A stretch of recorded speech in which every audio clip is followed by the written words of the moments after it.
26 जून 2024 को एक बच्चा है किशोर सिंह कुशवाहा करके, 26 जून 2024 को राउस आईएएस के नाम से बेसमेंट की उसने कंप्लेंट डाली हुई है, देख लो आप।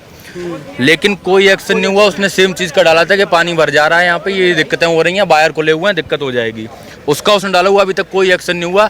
अब जब इतना बड़ा कांड हो गया, सब मर गए, इतना सारा कैजुअलिटीज हो गई, तो भीड़ की लाइमलाइट लेने कल कांग्रेस वाले भी आ गए, आम आदमी पार्टी वाले भी आ गए, भाजपा वाले भी आ गए, कोचिंग वाले भी आ गए, सब नेता बन के तैयार हो गए, सबको पब्लिसिटी चाहिए बस। ये जितने नेता यहाँ पे रहते हैं वो भी डेली इसी चीज से जूझते हैं। सब उसके पहले नहीं देख रहे, भाई बोल रहा हूँ, उनको ये तार नहीं दिखते यहाँ पे खुले हुए, उनका यहाँ पानी भरा हुआ नहीं दिखता। यहाँ के लोकल एमएलए हैं, जो यहाँ पार्षद है, और जो मंत्री है, या तमाम जो नेता है, सांसद है, और पुलिस के अधिकारी हैं, ये जो एमसीडी के अधिकारी हैं, ये तो सब जानते हैं कि यहाँ क्या चल रहा है और क्या कितने घर चल रहे हैं, कितने क्या। कल आके बता रहे थे कि रोड के नीचे नाला बना हुआ है, वो विस्फोट हो गया, ऐसा हो गया, वैसा हो गया। कांग्रेस वर्किंग कमेटी के आए थे कुछ सचिव वगैरह, तो मैंने कहा आप तो यहाँ पे 40 साल से रह रहे हो, 50 साल से रह रहे हो, आपको आज ही पता चला? ये सब लाइमलाइट लेने केवल आ जा रहे हैं, सब पानी में से निकल के जाते हैं। इनके तो कोई बच्चे यहाँ पे पढ़ते नहीं। किसी नेता का बच्चा कल को मरा होता तो कल कह रहे 5-10 लाख कंपनसेशन दे देंगे। 5-10 लाख से कुछ हो जाएगा? 10 लाख एक बच्चा एक साल में बर्बाद कर देता है यहाँ पे जो कोचिंग ज्वाइन करता है वो। किसी नेता का बच्चा मरा होता, फिर कोई कहता 10 लाख दे देंगे, तो वो सेटिस्फाई हो जाते उससे?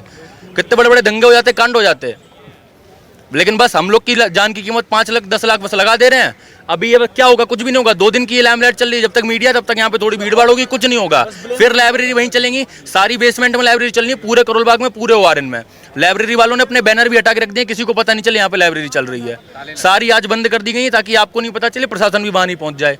2 दिन 4 दिन फिर सब वैसे ही चलेगा। प्रशासन वाले ही कह दिए होंगे कि हटा लो, किसी को वही चल ही रहा है। एमसीडी वाले दिन भर घूमते हैं यहाँ पे, दिन भर घूमते हैं एमसीडी वाले। पानी पीने का भी मर जाने जैसा है, और यहाँ पे डूब के ही मर जाने जैसा है। सर पुलिस बूथ बिल्कुल सामने है राव आईएएस के। क्या पुलिस एक सुओ मोटो केस अप्लाई नहीं कर सकती थी उनके लिए कि यहाँ पे कमर्शियल एक्टिविटी चल रही है? और आपको एक लाइव एग्जांपल दिखाता हूँ, ये पोल देखो टेढ़ा हुआ पड़ा है सर। इसके मैंने दिखा दिया पहले यार। मैं तो पहले मैं आपको बताऊं, इस इलाके में मैं अक्सर आया करता हूं और मैं हमेशा देखता जानता रहता हूं, और मैं हमेशा सोचा करता था कि एक बड़ा हादसा इस इलाके में इंतजार कर रहा है। एक बार बारिश में भी आया था, मैंने खुद बताया, घुटने तक पानी लगे। की वीडियो है सर जिसमें यहाँ पानी भरा हुआ था, जिसमें यहाँ पे राजेश भाटिया जी हैं, पूर्व यहाँ से अध्यक्ष थे। उन्होंने भी बहुत रिक्वेस्ट करा यहाँ पे जो हमारे माननीय एमएलए साहब हैं दुर्गेश पाठक जी को, कि आप यहाँ पे सीवर की क्लीनिंग कराएं, यहाँ पे पानी बहुत भर रहा है। 24 जुलाई की ये बात है, लेकिन अभी तक वो नहीं हुआ था, जिसके कारण अब आपके सामने रिजल्ट है इस चीज़ का। सिर्फ बातें न्यूज़ में होती हैं सर। यहाँ पे सब पॉलिटिकल पार्टीज ग्रुप्स बना के सब इधर उधर सबके ग्रीवेंसेस शेयर होते हैं, बट उसके ऊपर कोई एक्शन नहीं लिया जाता। यहाँ पे 4 फ्लोर की परमिशन है, 5 बने हुए हैं, उसमें भी 15-15 हज़ार रुपये रेंट लेते हैं, बट उस हिसाब से कुछ है ही नहीं सर। 5 फ्लोर बने हैं, और यहाँ पे सेवर आप देखो पुराने हैं, कितने पुराने पाइप्स हैं सेवर के। पाइपलाइन फ्रेश वाटर पाइपलाइन यहाँ पे पुरानी है, उस हिसाब से चेंजेस तो है ही नहीं ना। पॉपुलेशन बढ़ रही है बट चेंजेस है नहीं। आने वाले सालों में ये चीज़ें और होंगी। सर आपसे ना एक रिक्वेस्ट है, आप 2 जगह जाना। एक जगह जो है कोचिंग का, जो कोचिंग में बेसमेंट में क्लासेस चल रही है, एक वहाँ जाना, और दूसरे जगह आप कभी भी कवर करना जहाँ पे स्टूडेंट रहते हैं, अंदर में जाकर। मैं पहले अंदर में जाकर के, बाहर से नहीं सर, अंदर में। और कंडीशन अंदर कमरे में मैं दिखाता रहा सर। एक छोटी सी गली है, उसमें 4 मंजिल 5 मंजिले बिल्डिंग बने हुए हैं। मान लो कल अर्थक्वेक आ जाता है तो बच्चे भागेंगे कहाँ पे? वो इश्यू हो गया। उधर जाकर के देखना, आप बेसमेंट में जाकर के देखना सर। यहाँ पे क्लासेस चलती है, 500-600 स्टूडेंट की कैपेसिटी होती है। उनमें एक एग्जिट पॉइंट, एक एंट्री पॉइंट होता है। मान लो कि कोई है वो क्रिएट हो जाता है, अचानक सबको निकलना हो तो भगदड़ मच जाएगा, वहीं भीड़ में मच। हाँ, तो कई कोचिंग इंस्टीट्यूट में एक पतली सी सीढ़ी और एक लिफ्ट है, वही जाने की वही आने की, और हर फ्लोर पे 300-500 बच्चे पढ़ते रहते हैं। ये मैंने 800 बच्चे। ये वीडियो देखिए सर आप। सर और अभी की बात बताएं सर, अभी हम लोग जो सर आप ये वीडियो देखिए सर। ये पानी, ये सामने बैरिकेडिंग है ना सर, ये वहाँ तक पानी भरा हुआ है, ये सामने लाइब्रेरी यहाँ तक। अगर मान लीजिए इसमें करंट उठ जाए कल को, तो इसका जिम्मेदार कौन होगा सर? सर मैं कह रहा हूँ कि यहाँ तक इसमें पानी भरा हुआ है। ये वीडियो आप देखिए, यहाँ बैरिकेडिंग तक पानी भरा हुआ है। कल को अगर करंट उठ जाएगा सर, तो अभी तो एक ये हादसा हुआ है, कल को तो यहाँ पे जो रहेंगे सबको करंट से दिक्कत आएगी ना सर। अभी एक लड़का पटेल नगर में मर गया सर, उसको कोई पूछने के लिए कोई नहीं आया अभी तक सर। अभी रिसेंट में केस हुआ है करंट का सर, उसको कोई पूछने के लिए नहीं आया सर। और यहाँ तक सर कल पानी भरा था, आज कम से कम लगातार। एमसीडी ने जब महीना लेना होगा ना, सब आएंगे यहाँ पे। अब मैं थोड़ा कुछ और लोगों से बात करता हूँ। राव आईएएस जहाँ ये घटना घटी, उसके सामने कल रात से ही सैकड़ों की संख्या में छात्र हैं, और एक तरफ उनको डर भी है और एक तरफ ऐसे बच्चे भी हैं जो उस घटना के वक्त के कुछ ही देर पहले आए या इधर से गुजरे थे। ऐसे कुछ बच्चे यहाँ भी हैं। आप क्या कब आए थे?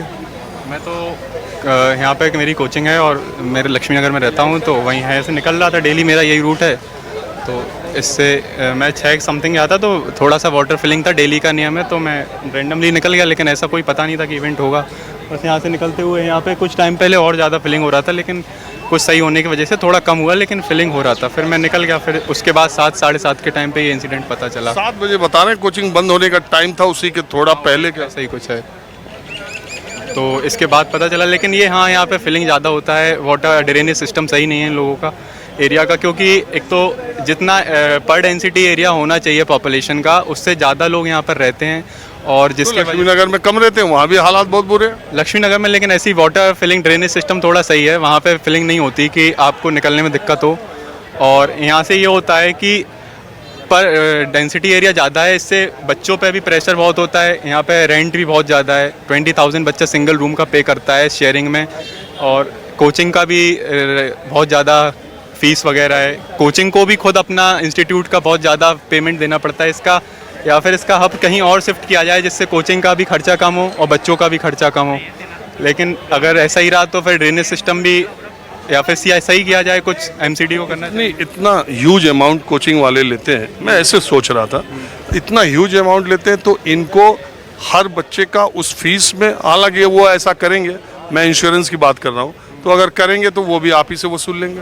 हाँ, इंश्योरेंस बिल्कुल वसूल, हर चीज़ का पैसा लेते हैं वो। नोटबुक का वसूल लेते सर, इंश्योरेंस तो बहुत बड़ी चीज़ होती, हर चीज़ का वसूलते हैं सर। मुखर्जी नगर में भी हर साल यही होता, कभी ना कभी कोई ना कोई घटना होती है। गर्मी में जैसे आग लग गई थी, बच्चे छत से कूद के अपनी जान बचाए उनने कोचिंग सेंटर से, क्योंकि एग्जिट ही नहीं है एक ही जगह से आने का, और बच्चे एक बार में 500-500 बच्चे बैठ रहे हैं एक कोचिंग में सर, तो एग्जिट पॉसिबल ही नहीं होगा। अगर कुछ हादसा होता है तो उनको कुछ नॉर्म्स तो बनाना चाहिए अपने।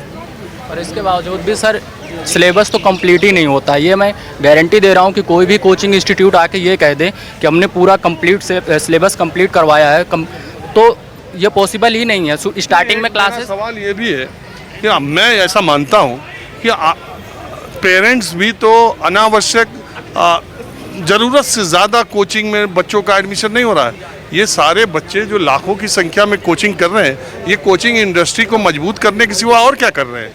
आप सर उनकी भी थोड़ा मजबूरी पड़ जाती है, बच्चे क्या करें सर।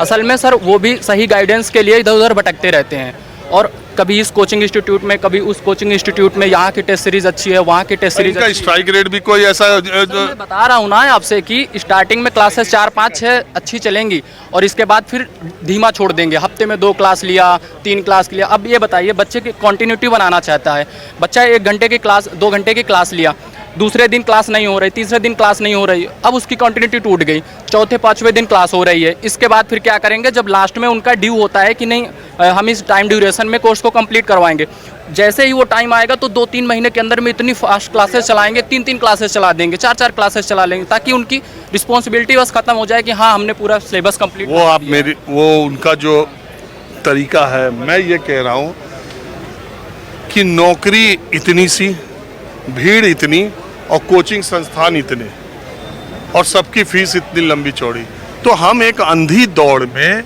इनको पुष्पित पल्लवित नहीं कर रहे हैं। मैं पेरेंट्स और स्टूडेंट्स दोनों के लिहाज से पूछता हूँ। सर बिल्कुल सर, ये हो ही रहा है और कुछ नहीं हो रहा है। इवन कि जैसा बहुत सारे जो मतलब सिलेक्टेड कैंडिडेट हैं वो यही कह रहे हैं कि आप लोग घर में बैठ के भी तैयारी कर सकते हैं, लेकिन हो सकता है कुछ लोगों के पास मतलब रिसोर्सेज की कमी हो, घर में माहौल अच्छा ना हो। सपोज गरीब परिवार से आता, उसके घर में पढ़ने की जगह ना हो। आपसे ये पूछता हूँ, कोचिंग करने का फैसला आपका था कि आपके अभिभावकों का? सर स्टार्टिंग में जो भी नया बच्चा आता है, नया एस्पिरेंट आता है सर, उसके पास इतनी समझ नहीं होती है कि वो यहाँ के माहौल को समझ पाए, सबसे पहली बात। दूसरी बात, जो बच्चा यहाँ पर 1 साल 2 साल आके गुजार देता है, उसको समझ में आता है एग्जैक्ट चीज़ होती क्या है यहाँ पर, और इनका काम हो जाता है, 2-4 लाख काम हो जाता। और जो 2-3 साल यहाँ बिता चुके होंगे, वो जाके अगर किसी को बताएंगे नए एस्पिरेंट को कि आप ऐसा मत करिए, यहाँ कोचिंग मत लीजिए, ये गलत है, वो गलत है, तो वो लोग क्या कहेंगे कि इनका सिलेक्शन नहीं हुआ या फिर ये नहीं निकाल पाए, तो ये हमें भड़का रहे हैं। ऐसे मतलब वो कोचिंग से कुछ डायरेक्शन तो मिलता है, ऐसी बात नहीं है, लेकिन जो ये इंडस्ट्री के तौर पर मतलब एक बात कही जाती है कि भाई शिक्षा को व्यवसायीकरण से दूर रखा जाना चाहिए, जितनी ज़रूरत हो उतना। अब देखिए खुलेआम फीस जो है लिखी रहती है, एकदम एकदम मतलब ओपनली सड़क पर फीस लिखी हुई है 1,40,000, इतने दिन के लिए 99,000, और सारे कोचिंग्स में बाहर ही फीस लिखी हुई है। कहीं कोई इनकम टैक्स और जीएसटी या दुनिया का कहीं कोई सब वो लिखा था फीस स्ट्रक्चर 79,000। कितना तुम दे चुके अभी फीस? अरे सर अब फीस तो सर दे चुके 1.5 लाख रुपए सर। बहुत फीस तो सर हर ही बच्चा देता जो आता है, जो आएगा तो वो देगा सर। यहाँ पर रहने का मतलब 25,000 मिनिमम आपको चाहिए है सस्टेन करने के लिए, क्योंकि आप रेंट दोगे, खाने के लिए दोगे, कैसे रहोगे? खाओगे तो अपना